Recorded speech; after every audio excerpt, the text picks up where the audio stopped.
Let's. I guess we'll just go ahead and get started. Welcome back, Eric John Phelps, to our little podcast operation here. And just wanted to take some time with you. There's so much going on in the news zone here with the current events that it's pretty explosive going on with the Epstein files that are coming out. I guess they finally did release some of the, and I guess we should have like an R-rated warning for this podcast because it's going to, I guess some of our discussion might be discussing issues that are not suitable for kids. So if you have kids and you're listening, maybe it's time to take them out of the room because some of the stuff that's going on with the Epstein files are really just horrifying, to say the least. Sure are. So I just wanted to do a little update with you. How have you been doing? I'm doing fine. I'm busy with my projects here. We have that one Supreme Court case that was filed this week, because file it. She received it Monday, and so she's reviewing it, and that's the clerk of the Supreme Court. And hopefully we get the case with a docket number, which means it will be filed, and then we'll see if the court's going to hear the case. And the case has to do with pre-March 9th, 1933 private citizenship status and the right of the defendant to a civilian due process of law, which we haven't had a civilian due process of law since the Erie decision of April 25th, 1938, when the Supreme Court abolished federal general common law, which means civilian due process, and then it went into emergency war powers, military due process of the Trading with the Enemy Act.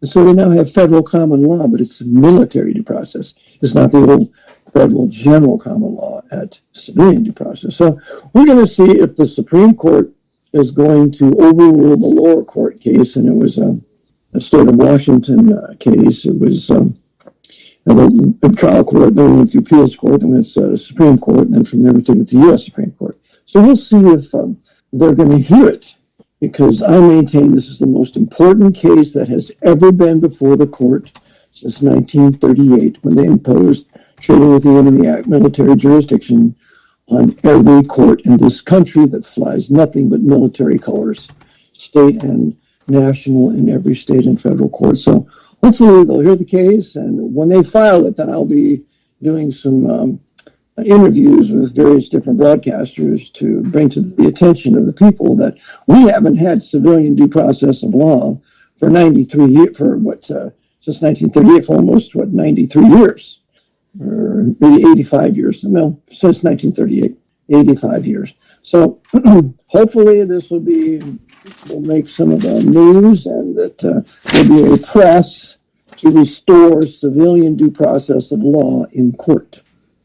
So anyway, that's what I've been working on, and a couple other things that relate to that. Yeah, but I've been kind of a follower of your work for quite a while, and you've been going through this court process for quite a long time. So it's kind of fascinating to see that this is finally coming about after you had to learn how to actually put the paperwork in correctly, how to approach the court correctly, how to kind of get through all the red tape and get to the right judges, I guess. Well, right. So we believe that we have some sympathy with the appellate court and Supreme Court in the state of Washington, because this is too hot for them to handle. They could never rule, well, yeah, the trial court in the state of Washington needs to use civilian due process, because every state has civilian due process yet. It's just overlaid with this federal emergency war powers military jurisdiction, which is codified at 50 U.S.C. 4316 out of Trading with the Enemy Act. Every state, every federal court sits in a federal emergency war jurisdiction. So anyway, that's been my major concern for the last year or so, and because the Jesuits have done this to us. They're the masters of the law. They have their law center at Georgetown, their law center at Loyola in Chicago, their law center in Los Angeles. These men are the masters of the law, and they've done this deliberately. And so we're all suffering from Jesuit oppression of the judicial field, the judicial branch in their military jurisdiction. And I say it's time that it ends. Yeah, I don't want to back up too far, but I think about this whole process because we could talk about Woodrow Wilson and Edward Mandell House, but to go back even farther to the actual beginning of America and the actual foundation with the founding fathers, we actually had One of the signers of the Declaration of their Constitution was a Jesuit. And No, that's not true. okay, No, you mean Charles Carroll? yes, No, he was no Jesuit. His brother was a Jesuit, right. John Carroll, but Charles Carroll was no Jesuit. He was a Freemason. But he was a Roman Catholic. Am I right? As far as he was Jesuit adjacent. He was the only Roman Catholic who signed the Constitution, but there's no evidence that he was a Jesuit because remember, the Jesuits were suppressed. They didn't exist. They didn't exist formally since 1773 to 1814. So the Society of Jesus was non-existent. However, they went underground. They still didn't dispel. I mean, the Jesuit general said you will always be Jesuits, but there's no open Jesuit advocacy of the Constitution. They were not players. And I know this goes against John Daniel. I know this goes against what Chris Pinto has to say. I know this goes against, of course, what that Jesuit coadjutor who wrote Rulers of Evil, Tupper Saucy, had to say. But no, the Jesuits were not found in the country, and there was no Jesuit signer. Yeah, they were underground, so they were still operating.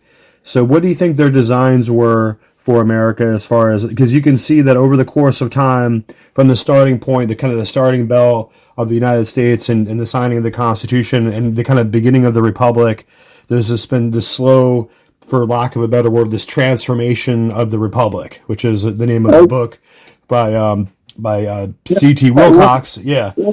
But there was this process of transforming and slowly moving the Republic from political liberty to what it is now. So from that kind of starting bell, because you have to recognize that Georgetown University was started here in 1789 during the suppression. So America on some level was a safe haven for the Jesuits during this period of the suppression.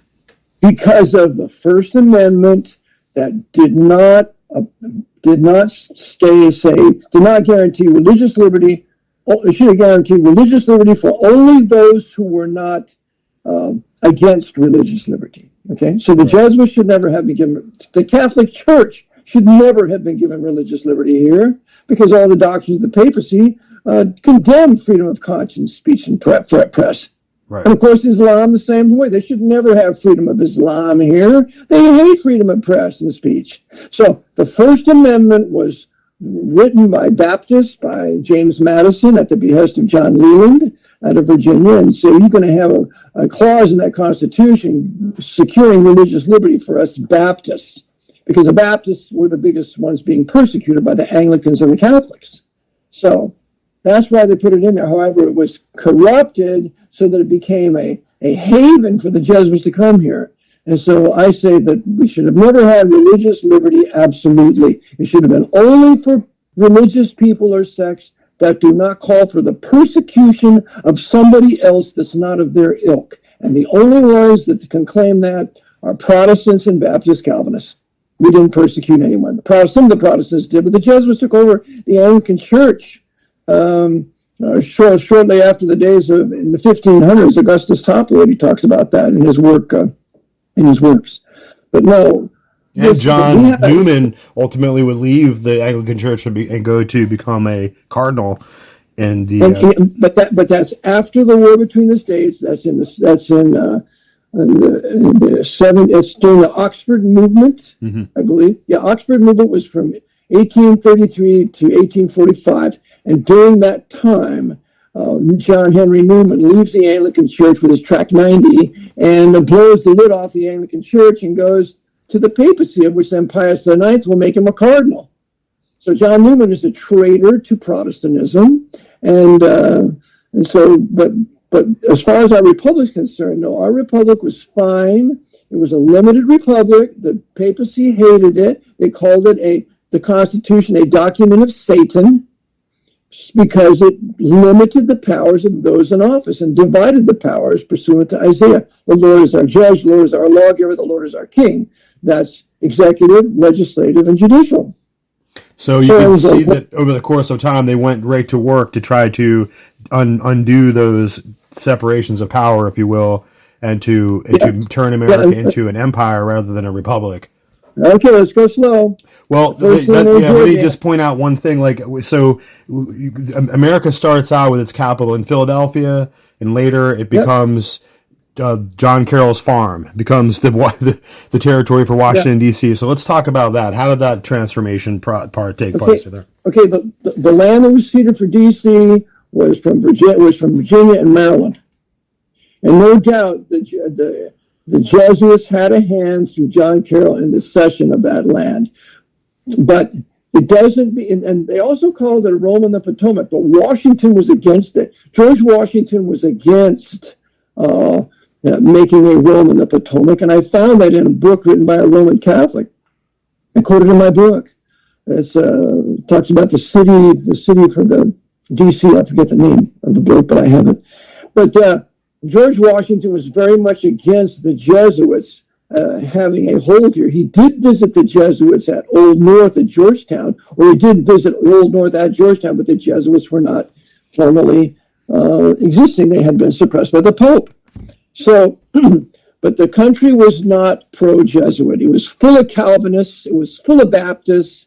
It was full of men denouncing them, knowing that they're going to come in here with every some sort of design and masquerade that they can. That's what John Adams had to say in his letter to Thomas Jefferson in 1819 thereabouts. But we have to know that it was a historic white Anglo-Saxon Protestant Baptist Calvinist country to begin with. Only whites were citizens. And the Roman Catholics were not really wanted here. We didn't want them here, even though they did come here in escaping Anglican persecution. But that was all fomented by the Jesuits to drive them over here so that one day they could take over. So that's why they started to increase the Catholic population, because it was only 1% of the population at the time of our establishment of our republic. There was 3 million people in the country thereabouts. There was 30,000 Roman Catholics and 24 priests, according to Jeremiah Crowley in his great book, Romanism, a Menace to the Nation, written in 1912. So it was a Protestant nation and a Calvinist Baptist country. Many Baptist churches were in the South. So as a result, we had limited government. And the Jesuits hate that. They're the great absolutists, is what I show in my book. And they don't like any limitation on their powers. They love absolutism. So the first thing they pulled off is the War of 1812. And they wanted to use their King George III to reconquer the colonies, to reconquer the United States. And they failed because of the prayers of the Lord's people and the using of Andrew Jackson and the great man who saved Baltimore, Sam Smith. Those 2 Presbyterians were used, and without those 2, we would have lost Baltimore. That would have been the end of the country in 1812. And we would have lost New Orleans, too. So with those 2 battles, we managed to maintain our country and keep it until the Jesuits fired up the revenue agitation, the tariff agitation. And when Andrew Jackson put an end to that, Jackson said the next agitation is going to be the anti-slavery agitation. And of course, slavery is not condemned in the Bible. What is condemned in the Bible is if you mistreat your slaves, but you will search in vain anywhere for any scripture condemning the institution of master-servant relationship. Well, people can have a problem with slavery all they want, but the truth is that the Americans have become slaves to this system of hypothecation, which we haven't got there yet in this process right. We've become hypothecated debt slaves, so we can't be too, yeah. But that's of March 9th, 1933. Right. That's when we're jumping happened. ahead a little bit, but I'm just saying people in America are slaving to service the debt for this dollar, so they can't have a problem with this idea of slavery because indeed we are slaves. We all are slaves. That's right. Black, white, Jew, Gentile, whatever. We're all slaves in the law because we're deemed enemy belligerents and enemy belligerents under the Trading with the Enemy Act that was brought inland on March 9th, 1933. We're all deemed enemy U.S. citizens. That's what a U.S. citizen is. Yeah, I was recently reading the Trading with the Enemy Act, which it has several different stages, but I was reading it and I was shocked to see what I was reading about how it describes what is the treatment, and what is, for those who aid the enemies of the state, and it's pretty intense. I've heard you talk about it before, but I never really read through it and the documents. Yeah, just remember, the War of 1812, the Jesuits failed to destroy the greatest nation in world history. Well, let me just interject one thing. Now, during 1812, officially the Jesuits are still suppressed. They're operating underground, and they're using the British. They're coming through Canada. In Quebec is a massive Jesuit stronghold, Catholic stronghold. And so they're about to be restored, which I don't think the world, during the War of 1812, I don't think the world was aware of the fact that they were about to be restored to power and to get their order back the next year or so. So what is going on in that time right there? Well, remember this, that in 1901, or 1801, the Jesuits are formally restored to Russia because Russia had abolished them. Okay? So in 1801, they're formally brought back to Russia. In 1805, under the presidency of Jefferson, they're given formal re-entrance into America. Still, the order is not revived. And so then in 1814, Pius VII will then revive the Jesuit order into the papacy. And so that's when they'll take over the papacy and over time have absolute power of the papacy. But remember, in Russia, they were revived in 1801, here 1805, which is outrageous under Jefferson. But the Jesuits are penetrating everything through their Scottish Rite Freemasonry, that's headquartered in Charleston, South Carolina in 1801. And they're penetrating through their Illuminati, which they had a big Illuminati lodge in New York City. So through their secret Masonic societies, they're getting a toehold. And they had such a strong toehold by 1860, 1861, they fomented the war between the states, where there were powerful Freemasons on both sides doing the bidding of the Jesuit order. And with the loss of that war to the South, the Jesuits would then begin to build their Holy Roman 14th Amendment, socialist, communist, corporate, fascist American empire from sea to shining sea. The benchmark of American history is the loss of the war on the part of the South, the winning of the North, and then the 14th Amendment of 1868, 3 years later. Now, we can say that the North won the war, but in some sense, nobody really won the war because all sides really lost, because they didn't return to the same level of sovereignty as independent nation states that they originally had, because they lost their authority or their sovereignty or their independence as nation states as they were subsumed under the central federal government. That's correct. It was a federal government from 1789 to 1868 with the proclaimed ratification of the 14th Amendment, asserting that 3/4 of the states had ratified it, which they did not. With that, then the government became a national government, because citizenship then became national for both whites and blacks, where the lie is that the 14th Amendment was only for blacks. That's nonsense. Federal citizenship became national citizenship, and therefore federal government became a national government. And that was the first step. That was centralization of power that Stevens, in his book, The Constitutional View of the War Between the States, that he was the vice president of the Southern Confederacy, that Alexander Stevens warns about. The first stage is going to be centralization, and the second stage will be, or that's colonization, centralization. The second one will be empire. Well, we got our centralization of power with the 14th Amendment, and we got the empirical military government on March 9th, 1933. That was the stages the Jesuits have brought us through so far. So before we get to 1933, there's this intermediary stage during World War I with Woodrow Wilson and Edward Mandell House, and they're starting to build up. Yeah, go ahead. Okay, Edward Mandell House gets way too much attention. He was a Freemason from Texas, and he was very much in charge of foreign matters with Woodrow Wilson, but the man who controlled Wilson was Joseph P. Tumulty.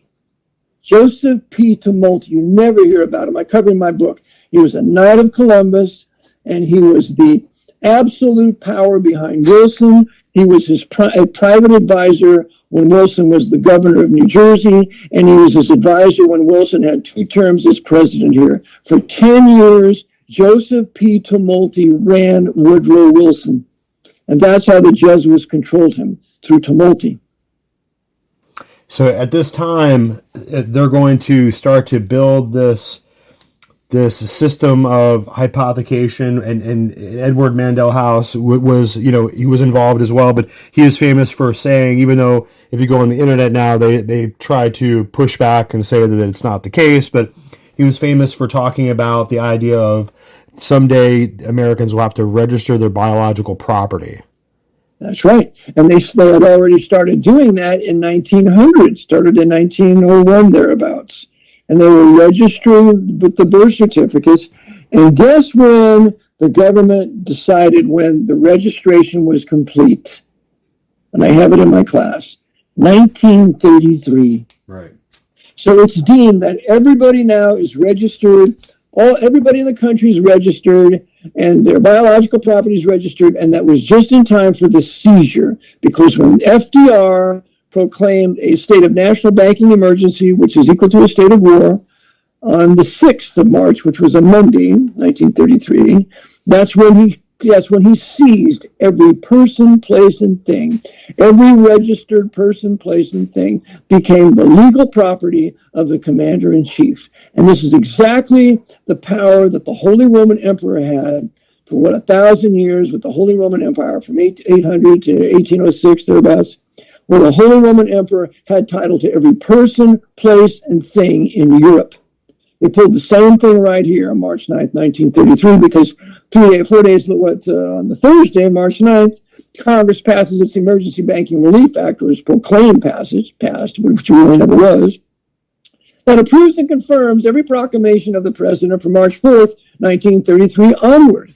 So it's carte blanche, total approval of every proclamation of every president, commander-in-chief since March 4th, 1933.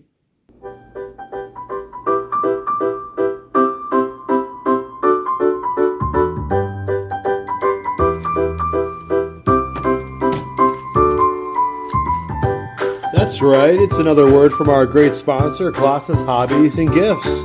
And you can find them at colossushobbies.com. A growing online emporium, pro-American, pro-family, and pro-Trump 2028.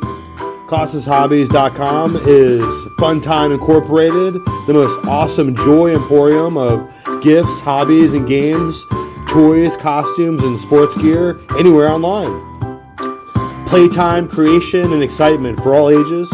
Every balloon, robot, yard bubble, hula hoop, laser gun, jump rope, camping tent, and video games, all at colossushobbies.com. It's all about joy and laughter and playtime amusement at colossushobbies.com. Need good gift ideas or accoutrements for your favorite hobby? colossushobbies.com. Drones, sports gear, board games, party supplies, educational projects, STEM learning, and Play-Doh and Play Slime. Sunglasses, balls, and G.I. Joes, all at colossushobbies.com. PlayStation 5 and games. Colossus Hobbies and Gifts is growing and adding new gift ideas and surprises every day. As you can possibly imagine, we have all this various camping supplies and card games, magic tricks, and seasonal gifts. Unique gift ideas for all ages.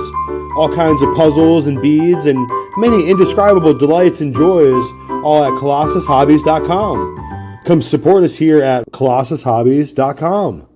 So, and by the way, under proclamations are executive orders. So therefore, all the executive orders, the president has a right to make all these executive orders. Well, you either have a Congress or you got a chief executive, a commander-in-chief that writes executive orders. And that's what we have today, and we have for some time, since FDR. So when they pulled that, they made the commander-in-chief FDR a dictator, a constitutional dictator temporarily, but it hasn't been repealed since March 9th, 1933. Those proclamations have never been stopped with a termination proclamation. And so this is now where we are. We're under emergency war powers, military government, which is under military government, and it's to morph into martial law, from civilian government to military government to martial law. And we're on the verge of martial law, which is what the Jesuits have been waiting for.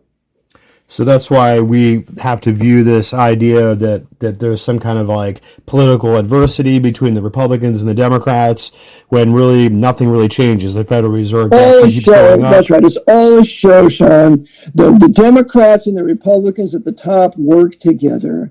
Chucky Schumer is the buddy of Donald Trump. Schumer said Donald Trump likes me. Why, they're both from New York. They both work together. It's the agitation of the Jesuits out of New York. And remember, they're the masters of agitation. They put Mamdani in New York, furthering the agitation. So it's one big agitation after another. There's no news reporting that will ever draw near to this truth. And so therefore they control the news through their Council on Foreign Relations out of New York City, through the Archbishop of New York. Yeah, Zoran Mamdani. It's interesting because people are shocked. I noticed that there was some. It's amazing what Elon Musk has done with Twitter because it allows this free space. But when before social media was totally controlled, there was no way for people to actually communicate or real ideas to get out. And so he's made this space where, and this is of course true for Europe and everywhere in the world, where apparently Zoran Mamdani is and his family were close friends with the elites, with Jeffrey Epstein. And so they're all part of the same little group. They're all socialists. His father was a professor of Harvard, something like that. They're all Harvard people. Harvard is socialist, communist, Jesuit controlled. And so, like all the Ivy League colleges and universities in this country, all socialist, communist, all Jesuit controlled. I have a friend, Ed Canfield, who knows an older Jesuit in his 80s. The Jesuit said to him, "We run all the educational institutions in this country." Mm-hmm. And they're right, because it's the same religion that they preach. Atheism, socialism, communism, anti-white, anti-gun. It's all socialist communism because the Jesuits are the masters of communism. Apparently, Harvard, going back to like World War II, they had an intense like anti-Semite Jew hatred going on, like some kind of like pro-Nazi movement in Harvard during World War II, and now it's kind of back, or maybe it never left. But apparently, the intense anti-Jewish hatred at Harvard is a big deal. Apparently, they pushed out every single Jewish student or faculty member that was there. And part of it was to do with this pro-Palestinian movement, which is a very bizarre transformation of the BLM movement to this pro-Palestinian. Right. All the young people wearing turbans. It's an intense brainwashing process here. Well, there's no such thing as a Palestinian. It was never a people. They never ever had a nation. They were never a people. And if they would have pulled during the Ottoman Empire, what they're pulling now, the Turks would have killed them all. So, no, this is just an agitation. The whole Palestinian bit started in 1964 with the Jesuits using their KGB. And it's just an agitation to keep the people of Israel, who have a right to their land, the racial Hebrew Jewish Israelites, a right to their land pursuant to the Abrahamic covenant, to keep it in agitation until the final Pope of Rome comes to power, who will then end that agitation when he begins the 70th week of Daniel with the covenant of Daniel 9:27. So that brings us to an interesting point now where this whole idea of Israel and the Jewish people is becoming very convoluted. The Epstein files are out. There's an intense cabal of Jewish supremacist Israeli mafia, I guess, who are these overlords. There's a lot of references with Epstein referencing the idea. They were talking about, there's a lot of information that came out, but he was talking to the head of the NBA, who is also a Jewish man, apparently. Apparently the Jewish soul is different, and it's more complex, and it's more sophisticated than the Goyim soul, right? So, right. So, what is going on there? Is this the B'nai B'rith? These individuals, to me, they don't seem to be protected under any kind of covenant relationship with God or with Jesus Christ, but they have this sense of entitlement and superiority. They're the Masonic Jews of the Pope.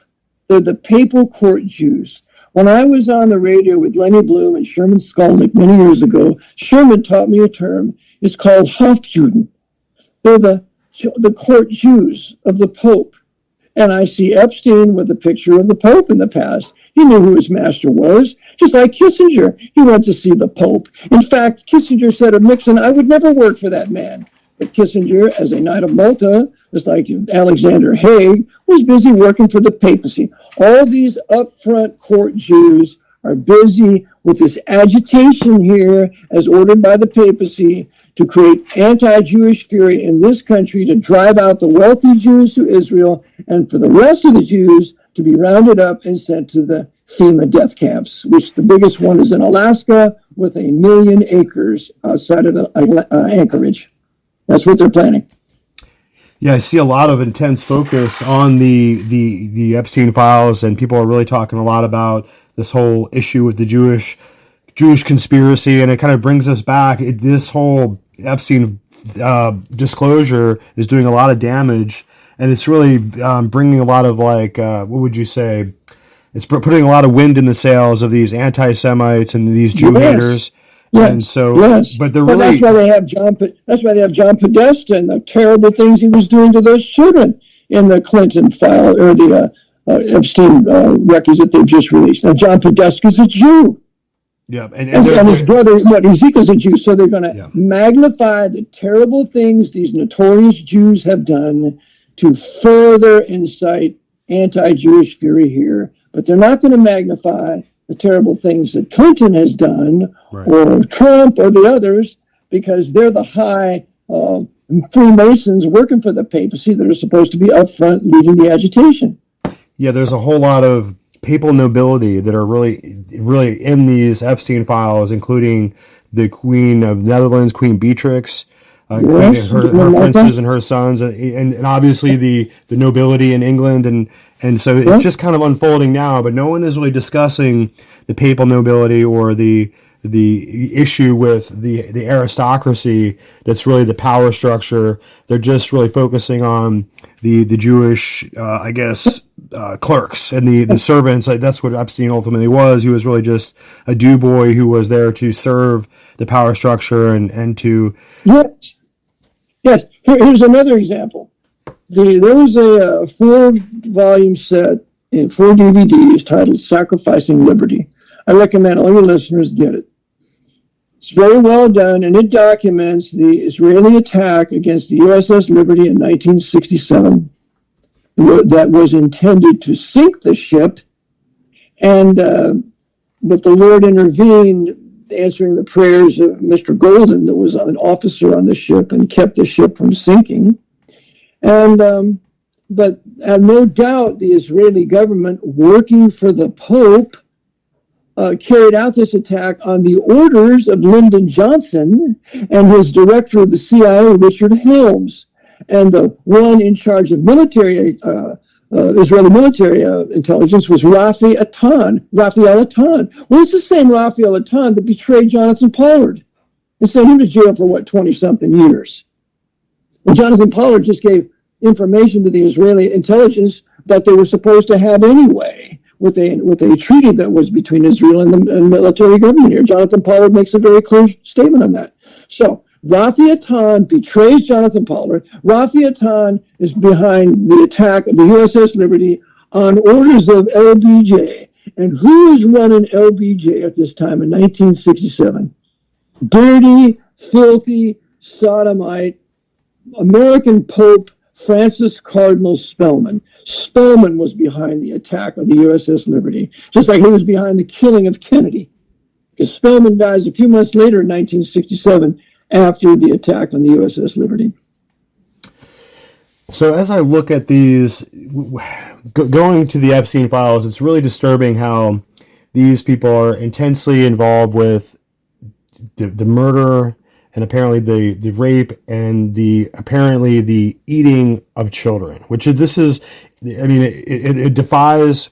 I mean, it's shocking to the conscience, and we've been talking to, people have been kind of discussing that these things were a reality for some time, but to see it come out and to see the emails, to see them talking about children like their pizza, and it's very disturbing. So when I think about this, what is going on with this? I know that adrenalized blood of children is like a drug to these people, and so this whole process of like consuming the body parts and the blood and eating these children when they get them to where they're tortured and they have adrenalized blood, it's adrenochrome. They get the adrenochrome out of the This Most isn't something that they recent, just invented recently. This goes back to ancient times. Does it not? that's right.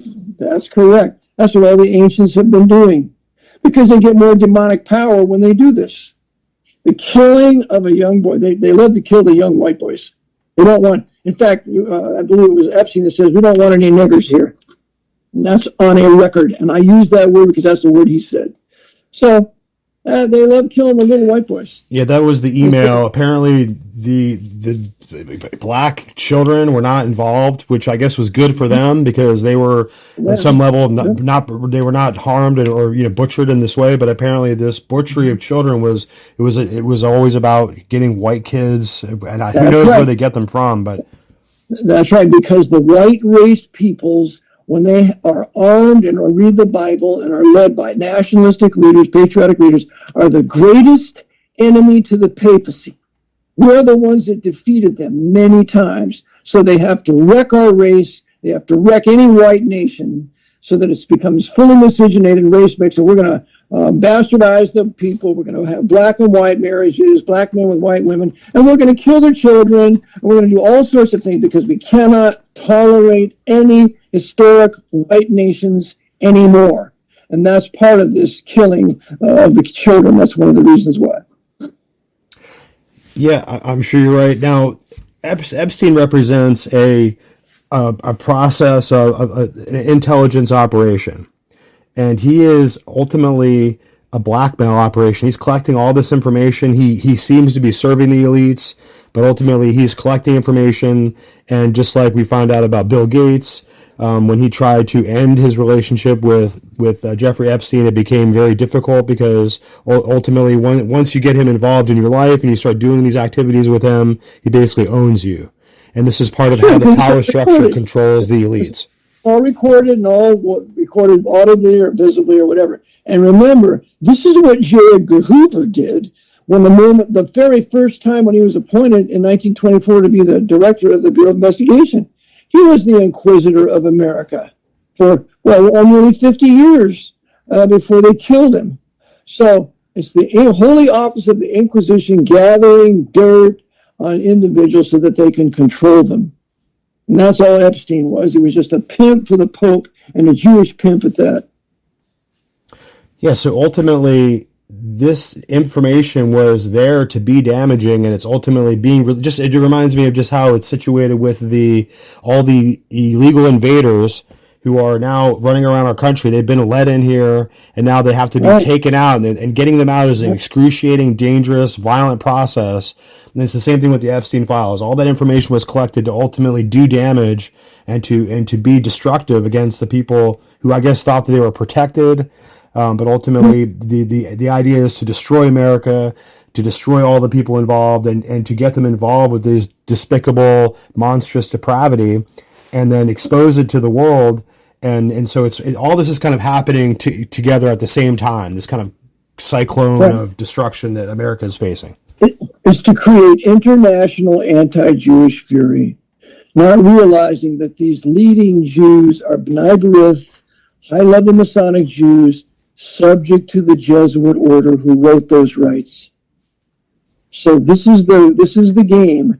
And there's a lady that wrote a book on some of these things. I can't remember her name. She wrote 2 books. Brilliant young lady. She moved to Australia. I can't remember. I'm sure you remember this. But she shows how the Mafia and the CIA all work together. Well, I showed that in my book. Jim Garrison showed that in his book on the Trail of the Assassins.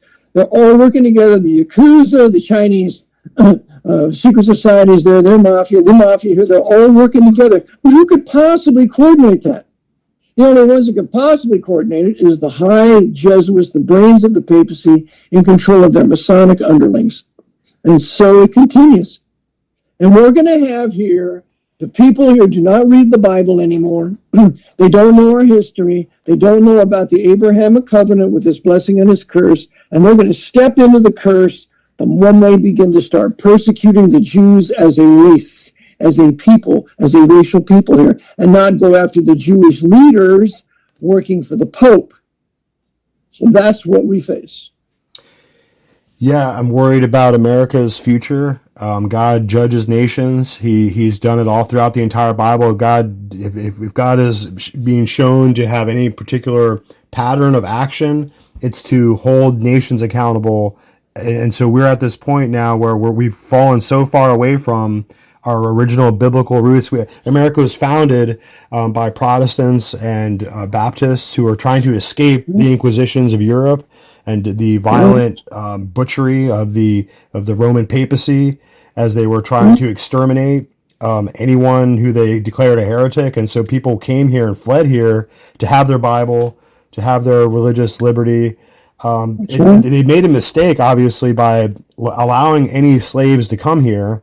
I imagine a world where there was the idea of that's not really a mistake. There's nothing wrong with slavery. The blacks here that came here as slaves, you realize at the time of the war between the states, 1/3 of black men were praying men. Mm-hmm. 1/3 of them were Bible-believing men. I read a portion on my broadcast about the loose history of the war between the states from 1861 to 65. And there's a portion in there where a black slave is preaching the gospel and encouraging the Confederate soldiers to smite these Yankee savages in the name of the Lord. I mean, this is a black preacher doing this. So the black Cassius Clay, he said, I'm so glad my great-great-great-great-granddaddy was come here as a slave.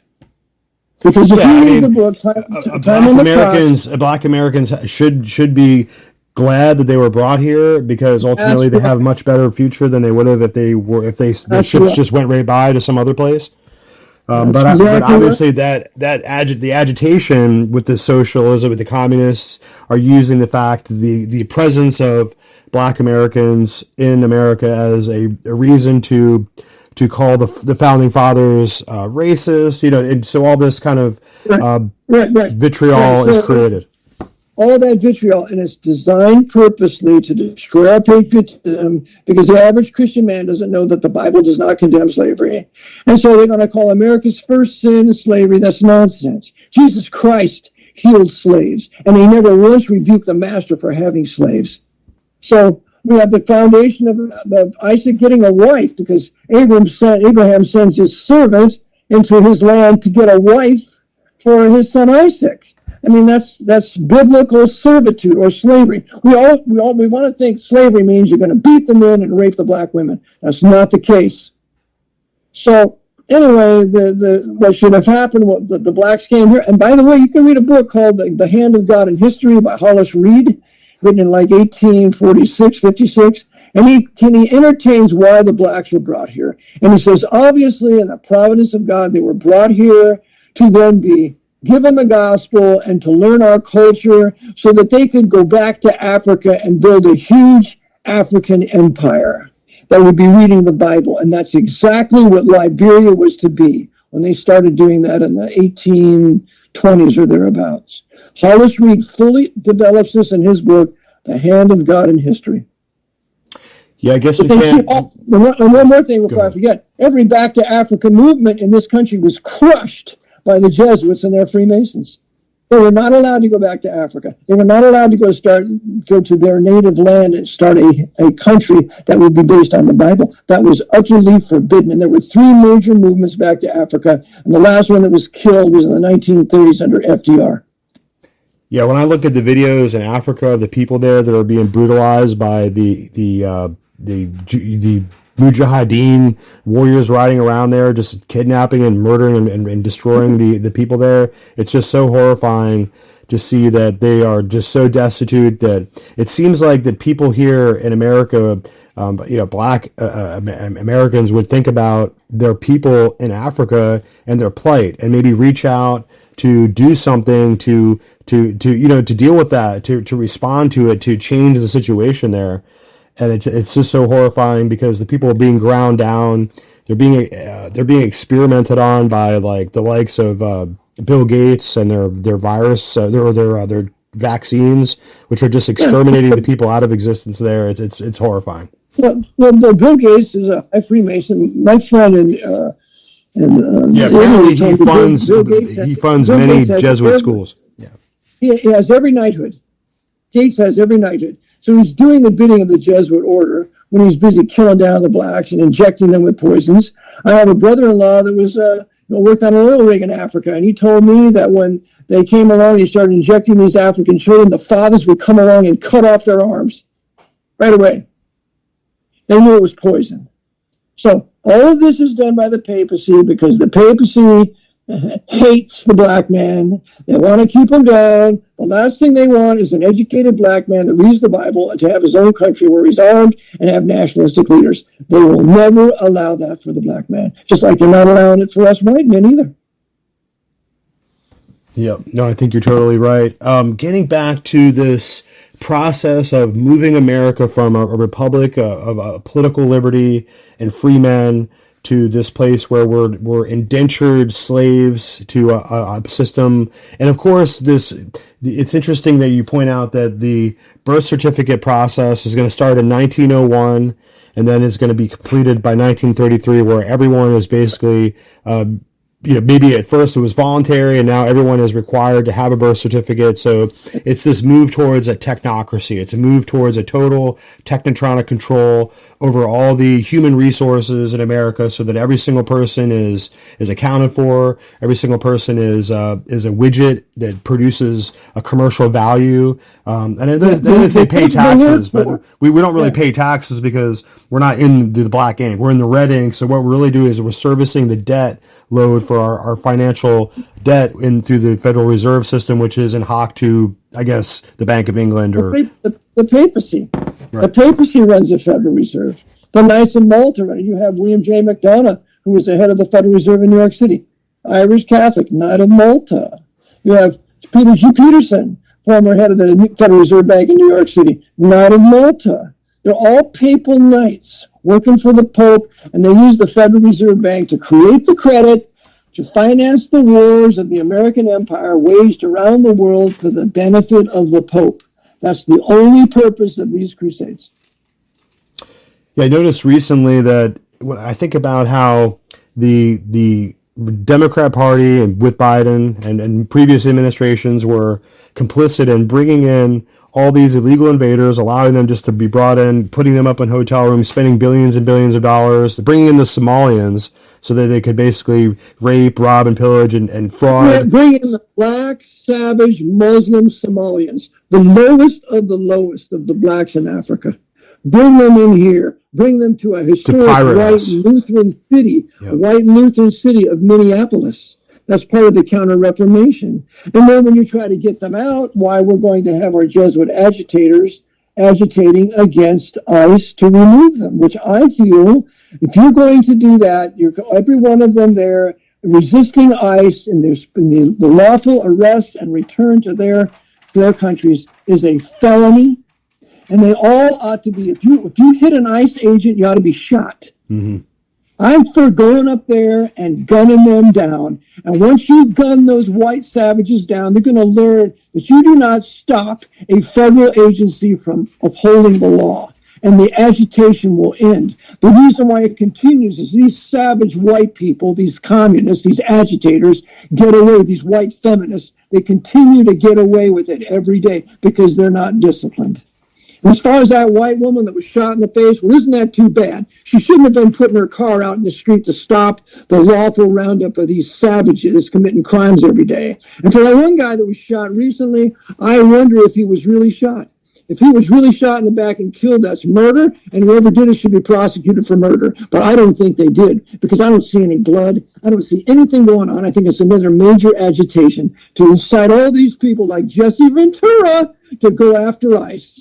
Well, with Alex Preddy, the way I look at it, he went there. He was assaulting ICE officers in different situations.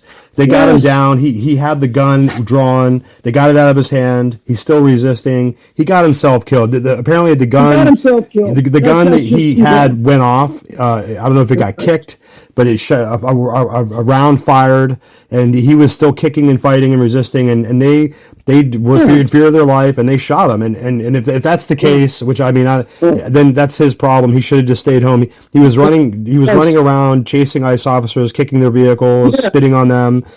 So I feel no sympathy for him. Yeah. If I was an ICE officer and you're going to hit me, I'm going to kill you. I'm going to pull my gun. I'm going to shoot you right between the eyes. And that's going to send a message to all those other spiritual bastards. You put one hand on us, and we're going to kill you. In the meantime, we're going to round up these savages, these alien invaders that have committed all these crimes. So you better stay out of our way, or you're going to be next. And then all of the agitation would end. Yeah, it's horrifying to me to think that these illegal invaders are running around and they know that they've already been invited to leave. It's like having a guest in your house. So when you invite them to leave and they just go sit down on the couch and start eating your food and put their feet up and they decide not to leave, we got a problem. These people already know that they're not supposed to be here. I don't care if they're overstaying a visa. I don't care if they don't break laws. I don't care. You've already been invited to leave, and you can go back to your home country, apply properly, get the right paperwork, and come back. But if you're just refusing to leave and you can see all the trouble that this is causing, then to hell with you. You're really the problem. Right. That's exactly right. Somebody comes to my house without my invitation. He's an invader, and I'm going to treat him as such, which means I'm going to shoot him because I don't know what he wants to do to me. So I'm going to take the lead and end it right then and there. You don't come in my house without my permission. You don't come in my country without my permission. Or even if you were originally invited, and then you were invited to leave, like you had a visa once and your visa's over and we're asking you to leave, go back to your country. Go home, just like every other country in the world. Yep. But these Somalis weren't invited. It's the military government in D.C. that brought them over here with Obama and other black Freemasons and white Freemasons to deliberately cause this agitation while destroying historic white Protestant towns and cities. That's all counter-reformation of the Jesuit order. And so this is not going to stop until the Jesuits are expelled. They have to be expelled. They have to be looked upon as a foreign army that's in this country that's here for our destruction, and they need to be treated accordingly. They've been expelled many times, over 80 separate times, several times from England and France and other countries, but it's never been done here. And so we need to kick them out. We need to get rid of them as the source of all of our agitations and wars and the destruction of our middle class and our bankruptcy, and they need to be blamed for it, and they need to be put on trial as the traitors that they are and executed. And we'll give you 24 hours to get out of here, but as soon as we find you, we're regarding you as any other invading army, and we're going to arrest you, find you guilty for high treason, and put you to death. And that's what the Japanese did. They hung them publicly, and they drove the Jesuits out for 200 years, and that's the same thing we need to do here. Yeah, I'm reading a book now called The Jesuits, A Story of Power by Elaine Woodrow. And apparently right now the Jesuits are only 30,000 strong in their entirety. I mean, I don't know if that's an accurate number. That's nonsense. At least 100,000. And then they have all these Jesuits of the Short Road, which is in the hundreds of thousands. ForgottenBooks.com. Guys, you guys have to check out ForgottenBooks.com. It's just a really wonderful outlet. Forgotten Books is a London-based book publisher specializing in the restoration of old books, both fiction and nonfiction manuscripts that are hard to find, almost forgotten and lost to modernity, right? So we have some really incredible books here on ForgottenBooks.com. And as we look through, I'm just looking through some of the headlines here, and it's incredible. Like I can see here that a lot of Helena Petrovna Blavatsky's books are here. So I could see studies by Malachi Taylor on Ephesians. Fascinating. I can see here an essay on church government by an unknown author, right?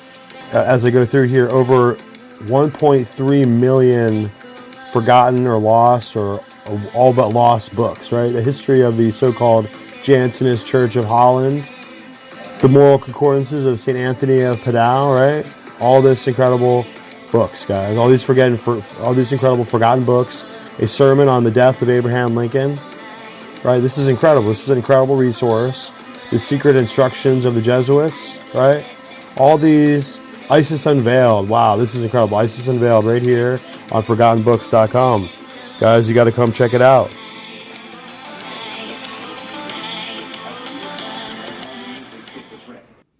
Even so, with such a small, even with that small of a number, they're able to control the nations of the world. So this is an advanced system of total military control.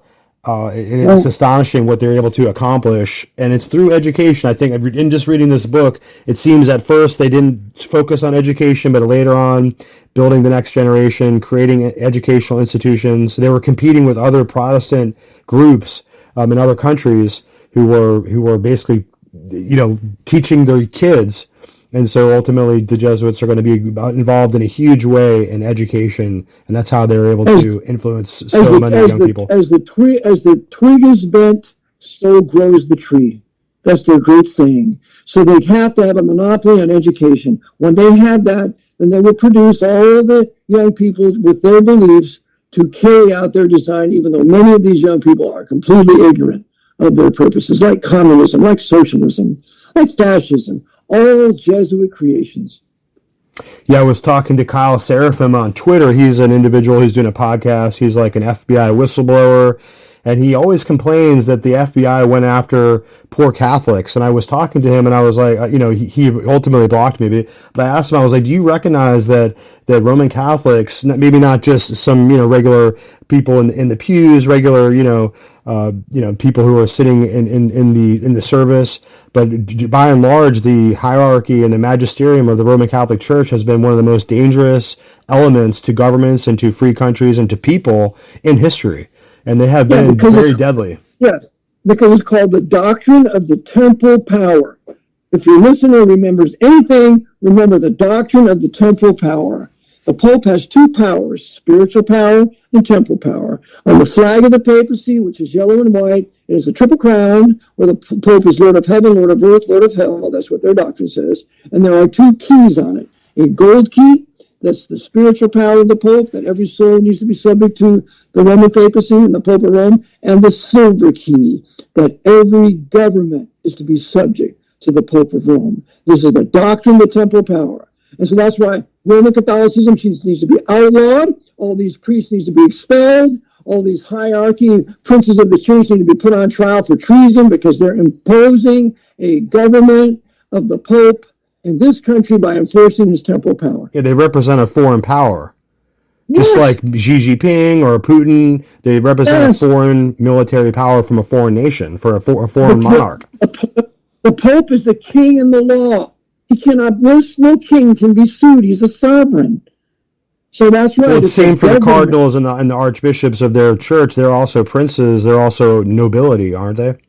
Right. They're princes of the church. And they too are out of the reach of the law. They didn't do anything to Cardinal Law here, did they? Right. With all of his crimes that he committed, they brought him back out to the Vatican. They don't prosecute any cardinals here because they're above the law, even archbishops, when they should be tried. So we have this, and Romanism is 1,000 times worse than Islam because they control Islam. Islam are their soldiers. They're the ones that they're here to do their bidding. And so once you solve the papal problem with the doctrine of the temporal power, Islam ceases to be a problem, and Islam can go right back to their Muslim countries. Yeah, in concerning Kyle Seraphim, I was shocked that he was upset. I would expect the FBI to investigate the Roman papacy and the Roman Catholic archdiocese of various areas. And also, when I was looking up Kyle Seraphim, I was looking up his background. Apparently, he spent many years going to a Jesuit high school or a Jesuit preparatory school. So there you go. Yeah. There you go. He's been groomed for this. Yeah. He doesn't want to tell you the truth. He doesn't want to tell you about, and I'm not talking about the immorality of the Jesuits, which is we see over the years here. I'm talking about their military designs against us, about their MK Ultra with Kathy O'Brien shows the Jesuits work on controlling the CIA with MK Ultra in her great book, Transformation of America. Mm-hmm. It's about their military conquering designs to submit all nations to the Pope of Rome. And they're using this military government of ours in D.C. to wage war on other nations for the benefit of the Pope. It's not to help us. It's for the benefit of the papacy. So all the American military is doing the fighting for the papacy. What do you think's going on in Iran right now? Why are we going to get rid of Shia Islam? Because you can't unify the Muslims with Shia Islam in place. So you're going to make them all Sunni or Wahhabi, and then we can have our second Sunni caliphate. But you got to deal with Iran first. So therefore, we got a ship, we got some fleet there, we got an armada going towards Iran. It's all for the benefit of the papacy. All of it. I am ashamed that I was in the American Air Force for 5 years. I took my uniform out and I threw it away because I was a sucker for the papacy being in the Air Force and garrisoned over in Germany for 3.5 years. I wasn't fighting for America. I was fighting for the Pope. globalism, for international empire. Of the Pope, that's Yeah. right. Now, in doing my research, I have a book coming out that it should be out very soon. They're in the process of putting it together, and we kind of went through all the last stages. It's Imperium in Imperio, a lexicon of Christian arcana. So it goes back to the ancient time when in the we think of the first century church and the Christians, the apostles, Paul and Peter and all the apostles are going out from Jerusalem. They're starting to plant other churches around the world, and in Ephesus and Thessalonica, all over the place, in Rome even. And ultimately, this process of following the Roman papacy early on in the first couple of centuries, it takes us through the early church fathers with Origen, etc.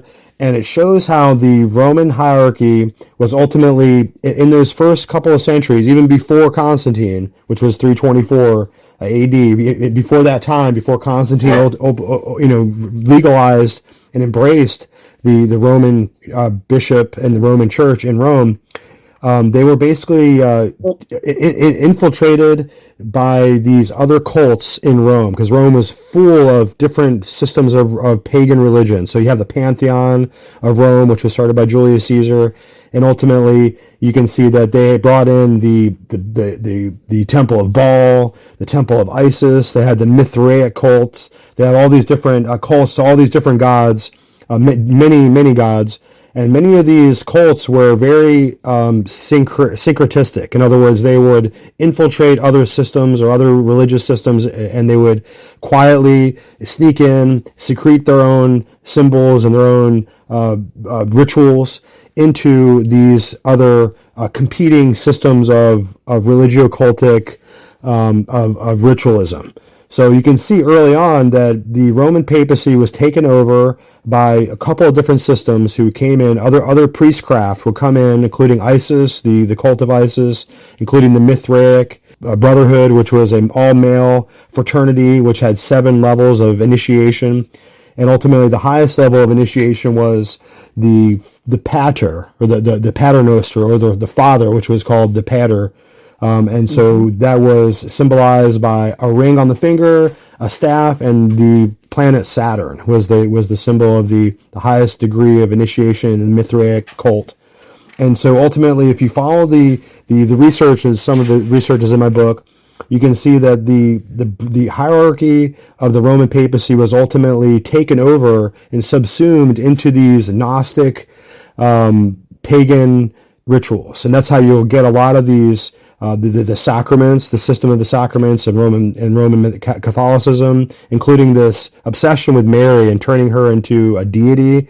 They had many Gnostic Gospels, which were just total mythology that was created after the fact, including the idea that Mary was born of a virgin birth, that her mother was named Anne, or Saint Anne. Yeah, that she had some kind of, what would you say, overshadowing that she wasn't conceived in sin. That's right. And so she becomes a goddess, immaculate conception. Exactly. And so that mythology and that the impetus of that Gnostic ritual idea was implanted in the 2nd century. And even before Constantine got involved. And I really believe that Constantine ultimately embraced the Roman hierarchy and the Roman church because it was so eaten up and it was so subsumed into this system of priestcraft and pagan ritualism that they embraced it, because it was ultimately just another form of sun worship. So they had no problem taking it. The devil was busy consolidating all these cults under the authority of the Bishop of Rome. Mm-hmm. Because the Caesar would become the Pope. Gratian would become the last Pope, where he would abandon the title Pontifex Maximus and give it over to Damasus I. So Damasus I in the late 300s, almost 400 AD, is going to be the first Pope of Rome. And from then on, the first Pontifex Maximus. The Roman with all of us. Damasus I. Yep. And, I think you're totally right. Yeah, Gratian gives him the title Pontifex Maximus, which is a title of blasphemy. Yep. So the Roman Caesar becomes the Pope of Rome. And so the College of Cardinals becomes the Roman Senate becomes the College of Cardinals. It's the same Roman Empire under a quote-unquote Christian name.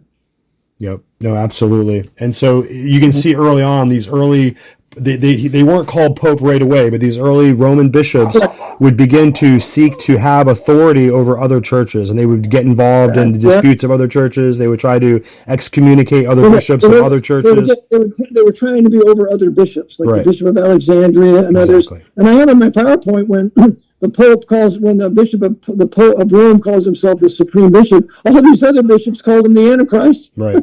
Exactly. But it was the devil consolidating. And it's this whole argument of Rome that there has to be universal religion, there has to be universal Christian church. The Roman church has to dominate all the other Christian churches, and they all must submit to his authority.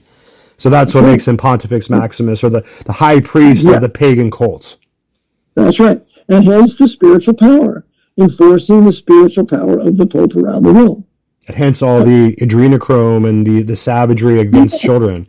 And you can see all these fathers, they're called father priests.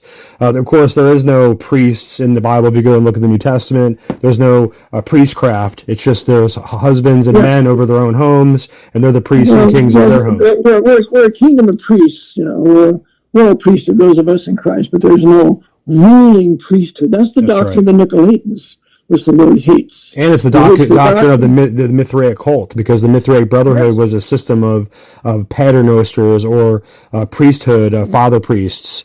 And of course, they were to be celibate. They were not to be married, which didn't mean that they couldn't go have sex with, or to rape children, or go commit adultery. But they were just not to be productive and have their own children, and that kind of. It goes back to Egyptian, Babylonian. You can't wage a war with an army if you give them wives to take along. Right. So you can have all the women you want in the convents and whatever else, but you're not going to have any wives, because that gets in the way of our military operations. That's right. Yeah, the Babylonian priestcraft, the Babylonian priesthood was alive and well, and it reminds me of Simon Magus was an example of this.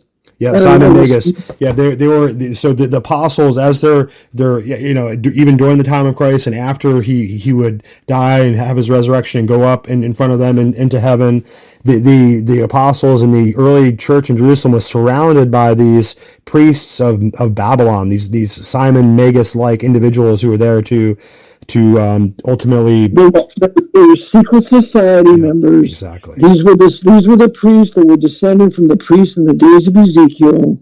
When Ezekiel goes to the hole of the wall and he sees all the elders of Israel worshiping towards the east, they're all Masonic. They're all secret society members. And those same secret societies dominated the high priest of Christ's day.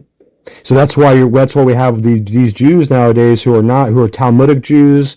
They no longer really believe in Jehovah as we understand the biblical God. They're ultimately enemies of Jesus Christ. They're enemies of the biblical God. They're enemies of the Scriptures. Romans 11. They're beloved for the Father's sake, for the Abrahamic covenant, for Abraham and Isaac and Jacob, but they're enemies for the gospel's sake. Right. But that's their choice, because ultimately there's many Messianic Jewish believers who are Christians who accept Jesus Christ as their Savior. So it's ultimately a matter of conscience, and a matter of whether you're really chosen and called by God to have this knowledge and to be indwelled by the Holy Spirit. So. Well, that was the hour that we got to spend with you, Pastor Phelps. Can you give us anything else in closing that you got going? We were talking about your court case. We're going to pray about that. I hope that goes through. I hope that will be a really big breakthrough. It'll be a culmination of a lot of work that you spent during your life to do, and I hope that will have a great effect for you there. And the other one is we have to stop mortgage foreclosures.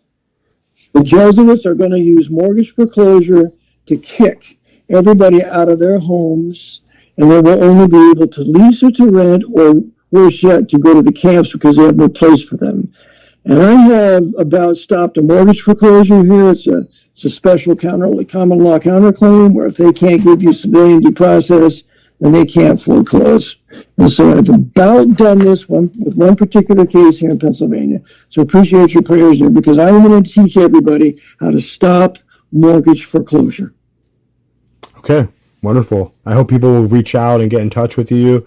You're pretty responsive. You usually answer the phone and email back, and you're very available to people. And I really appreciate you. You can be reached at, I guess, housevaticanassassins.org. Is that still functioning? Are you still able to be reached there? You can reach me there, but I always use my church address, rbpbchurch@comcast.net.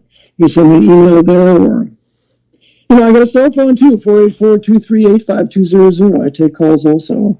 So I'm not afraid to take calls from strangers. I talk to everybody the same, and if you want to contact me, hopefully we can talk and maybe do something constructive. Incredible. All right. Well, thank you for your time. I hope we get to do this again in another week or two, and you have a blessed night. You too, Brother Sean. Lord bless, and your listeners also.